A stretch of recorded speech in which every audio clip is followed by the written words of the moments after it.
Hey everyone, welcome back, and today we're here with the champion Exsanguinate build. I've been really enjoying this build. It's been really smooth, it's been tanky, and yeah. So before you guys get all angry and talk about Mageblood, I do want to quickly address that. Now the thing with Mageblood is that it's really hard for me to make two separate variants of the build, one with Mageblood and one without, and I'll be doing that in paste bins. I'll be doing that on PoE, but I can't do that in game because having to get another character is too time consuming for me at the moment because I've got a lot of work that I have to do at the moment. But hopefully the POBs will suffice, and I will pretty much guarantee you that the damage will be pretty much the same. The Mageblood is only giving me cast speed, which you could consider as a bit of damage, but it's not that much. And then because we're a dot build, especially, like, cast speed isn't that big of a deal. It just helps us reapply the dot, right? So it's not really we don't have hit damage, so cast speed isn't going to do much apart from provide cure well.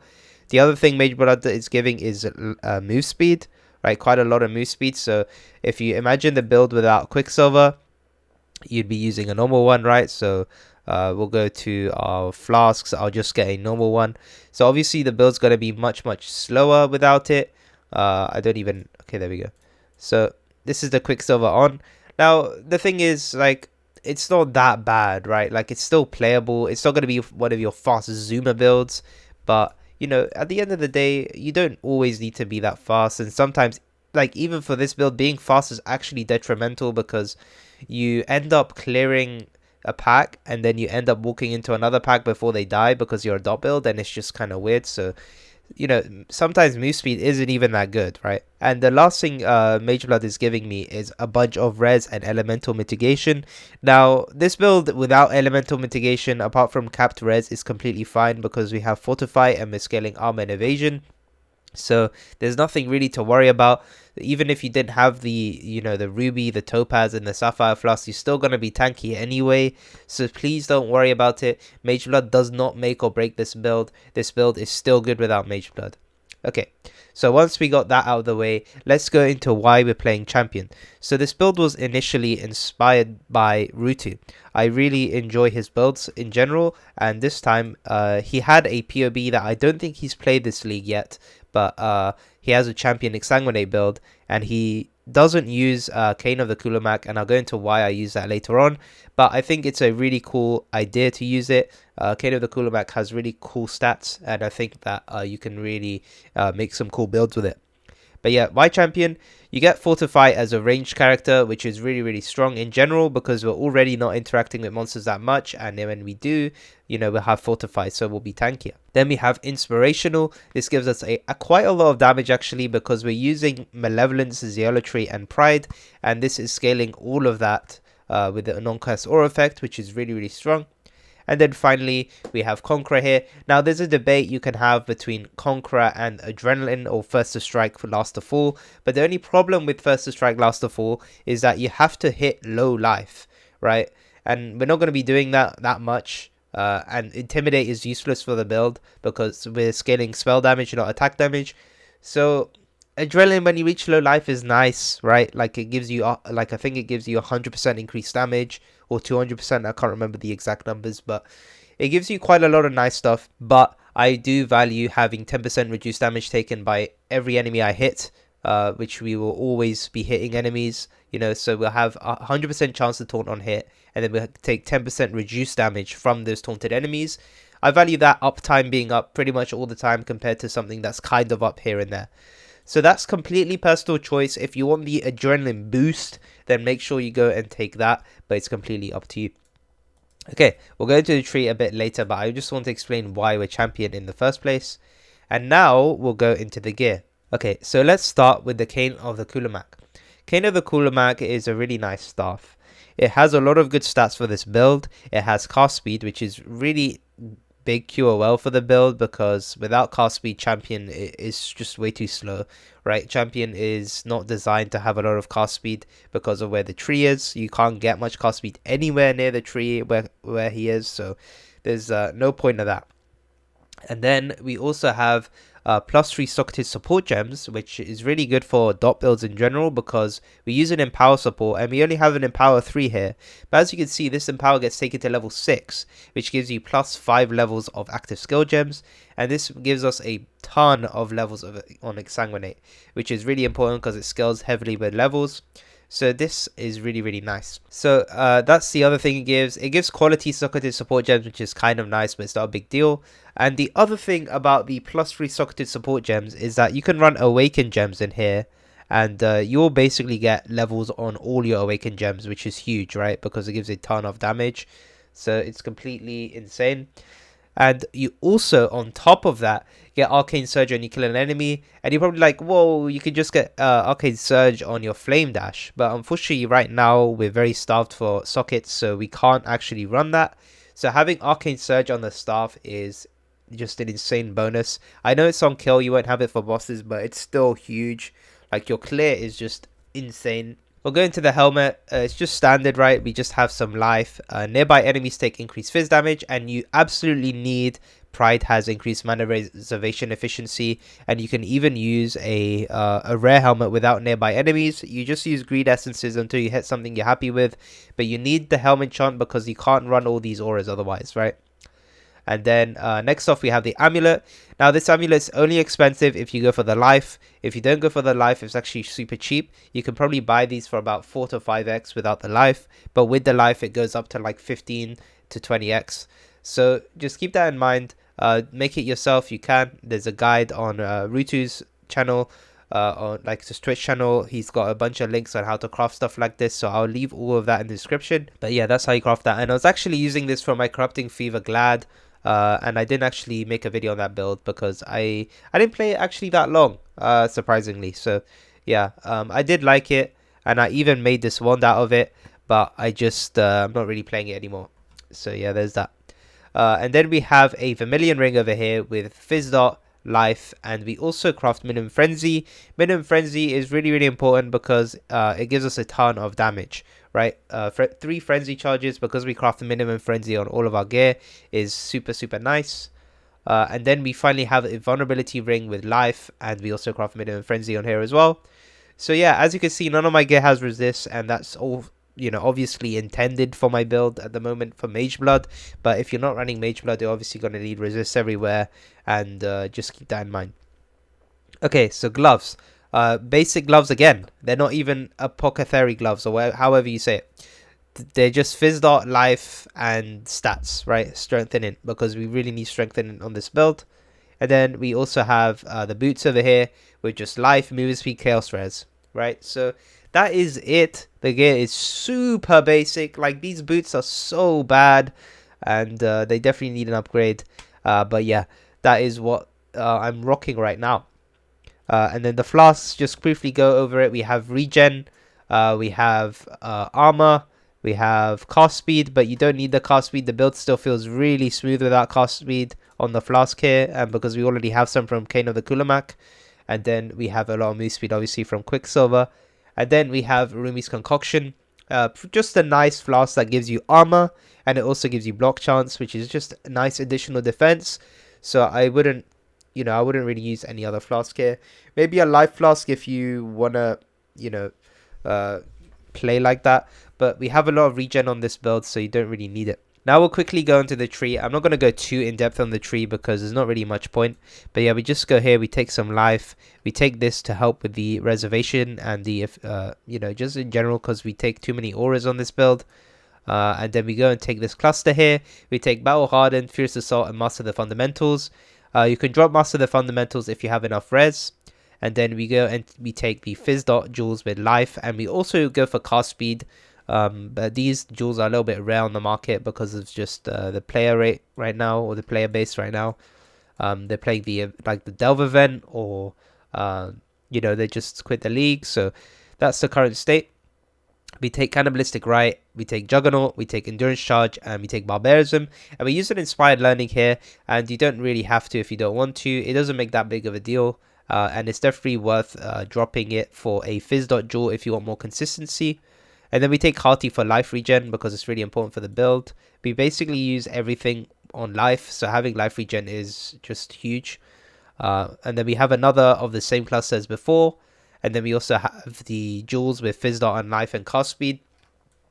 Then we go here to take Tireless. This is really good because it's a global reduced cost of skills, which is really helpful for the life cost on our Corrupting Fever. And then we go here and we take the Vanquisher here, and we also take the Fizz damage with skills that cost life. It's really nice.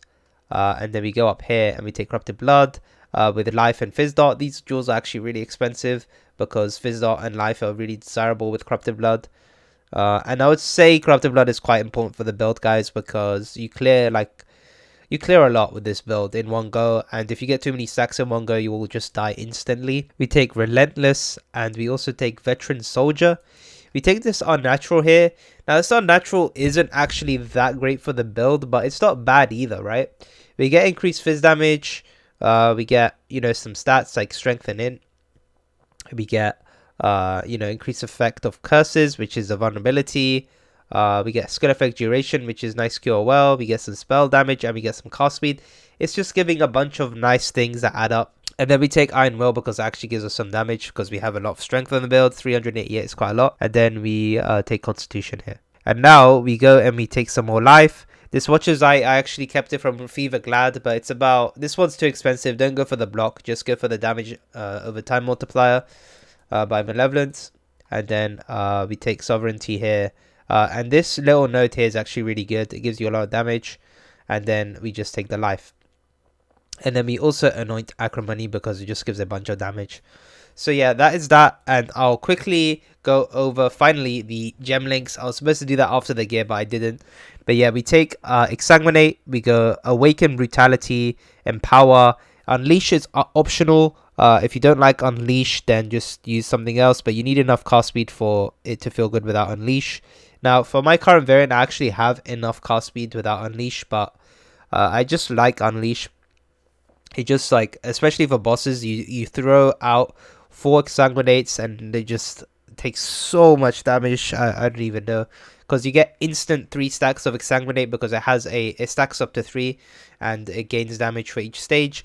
So that's really important for Exsanguinate damage if you want it to be more like in one go rather than you having to apply it, which I really like because I can what I basically do, I apply my Exsanguinate, then I reap them, and they just take so much damage. And then we use Awaken Control Destruction because it gives us Unnerve, which is really nice. And it also, we don't get any downside from it because we just get more spell damage and we don't care about crit chance. And then finally we have Awaken Chain. Our Awaken Chain is so good for this build, but regular Chain is also fine. But Awaken Chain just makes the clear feel so good. So you really want to use that. And on bosses, you actually want to switch to a Swift Affliction, because Chain does nothing on bosses. So that's what you want to do there. I just leveling it offhand right now because I'm not really I haven't even been switching in the bosses like for Cyrus and stuff, and the damage just felt fine. So yeah, I'm not really bothered. And then we have Enduring Cry with Life Tap. Now if you see here, if we take out Life Tap, we don't have the mana cost, so we have to use Life Tap. Then we have Herald of Purity Warbanner. Warbanner reservation is free because if you remember from the Ascendancy, in the body armor we have Corrupting Fever. We're using Anomalous to reduce the life cost, which actually helps quite a lot. And then we also use Reap. Now the reason we use Corrupting Fever and Reap in the body armor instead of the staff is because you want more levels on your Corrupting Fever and your Reap rather than your Exsanguinate, because even though Exsanguinate scales really good with levels, Corrupting Fever and Reap together scale even better than Exsanguinate on average compared to Exsanguinate. So yeah, it's better to just put these in the body armor here with Skin of the Lords. The keystone on here is optional. You can use Call to Arms or Iron Will. It's really good because you get to save a skill point. But if you're not really bothered about the skill point, then you can just use any keystone that doesn't break the build. And then we use Divergent Efficacy to reduce the life cost even more for the Corrupting Fever. And then we have Swift Affliction and Empower. The problem with running my Awakened Swift Affliction in here is because it's not corrupted, and I'm not going to corrupt it until it's level 5, so I'm just going to leave a normal one in there for now. Then we have cost when damage taken on Molten Shell, and we have to run this on a life tap because Molten Shell has way too high of a mana cost per cost when damage taken, so we can't actually proc it. So life tap allows us to proc the molten shell, and we also use flame dash on life tap as well, because we have enough mana for flame dash, but you might as well do this because flame dash having to cost mana is a big problem for when you encounter Baron, because he puts his ground on the floor that drains your life and your mana, and it's just not a fun time if you can't flame dash out of it. So because we'll always have a lot of life because of our regen, we'll always be able to flame dash out of those situations. Finally, we have an Enlighten with Zealotry, Malevolence and Pride. This helps us run all of them combined with all the efficiency that we're doing everywhere else, like the helmet and the tree. And that's basically it. And obviously finally is Mageblood, and you obviously don't need this for the build. It's just huge QOL. Now finally, let's go into a map. So I don't have a Conqueror already. I'm really sorry, guys. I guess we could do one of these, right? We could do one of these Chimera. I don't really want to do Chimera though because he takes too long. We'll just do something like Minotaur. So the mods don't really matter. I'm going to take out the Expedition Scarabs because it's not in Lyra Arthane. But yeah, let's just show you a map of Minotaur. We can even do it in Maven as well. And yeah, the build is really smooth. Let's go in here, and this map's actually really nice to showcase as well. It's a very streamlined map. So every map, what we do at the start is proc Corrupting Fever, and we never have to proc it again in the map because Exsanguinate basically allows us to maintain our Corrupting Fever up all the time. So if you see here, the clear just feels really good because it just chains off into the off screen, and it's really, really nice. And then obviously for Scourge, it's really, really nice as well. So yeah, as you can see, really smooth. Nothing is really interacting. Now, the only time you're going to encounter things interacting with you is when you roll the attack speed mod. I'm going to skip the Abyss, sorry guys. But just because it takes too long. But yeah, so the only time you're going to encounter a, when the enemies actually get to interact with you is when you roll attack speed on the map, right? Attack speed, cast speed, move speed, when you can roll that on the map. That's when they're going to interact with you. But even then, you are tanky enough, so do not worry about that. But yeah, as you can see, it is just so smooth. I've been playing this build for a while now, and I don't know, I've had a lot of fun with it. But yeah, I'm planning to change builds, so basically I've played this for a long time, and I just want to play something else, and I'll keep you guys updated. But I'm thinking of playing some sort of auto bomber. I do like to play an auto bomber every league, so that's what I'm going to be doing next. But yeah, as you can see, the build is just super, super smooth. I highly recommend you try this build out. You definitely don't need Mageblood for it. It might feel a bit faster with Mageblood. No, it will feel a bit faster with Mageblood, but it's not, it doesn't make or break the build at all. So yeah, as you can see, my filter is extremely strict as well, by the way, so just ignore that. But yeah, so this is it. We're almost at the boss. We pretty much cleared the map. We've got a little bit of monsters left here. But yeah, just make sure your Corrupting Fever is up when you're the boss. And to keep your Corrupting Fever up, you just want to use your Reap because it has a good amount of a cost. And then what we do is we Exsanguinate and then we Reap, right? We Exsanguinate and we Reap. As you can see, we can easily tank that. And we're just going to do this. And this got Maven as well. But as you can see, this is just a joke. And it's done. You could just tell how unbelievably tanky we are with that encounter right over there. Like, Minotaur did nothing to us, and it just felt so smooth. The damage, you might say, oh, it's a bit, it's not that impressive. But remember, it is a dot build at the end of the day, so it's not going to be that insane. But we're rocking about, 5 to 6 million DPS, which is enough when... But the reason it wasn't 5 to 6 million there is because Minotaur kept going underground, and he has all these weird tactics where he avoids damage, but, when the enemy doesn't really go anywhere, you can easily destroy them really quickly. But yeah, that is it for this video, guys. If you have any questions, let me know in the comments down below. I'll leave you all the resources you need, Ruetoo's links and POBs, and everything will be in the description. Join my Discord as well if you have any more extended conversations you want to have about builds. I'll be there as well. I'll see you guys in the next video. Bye bye.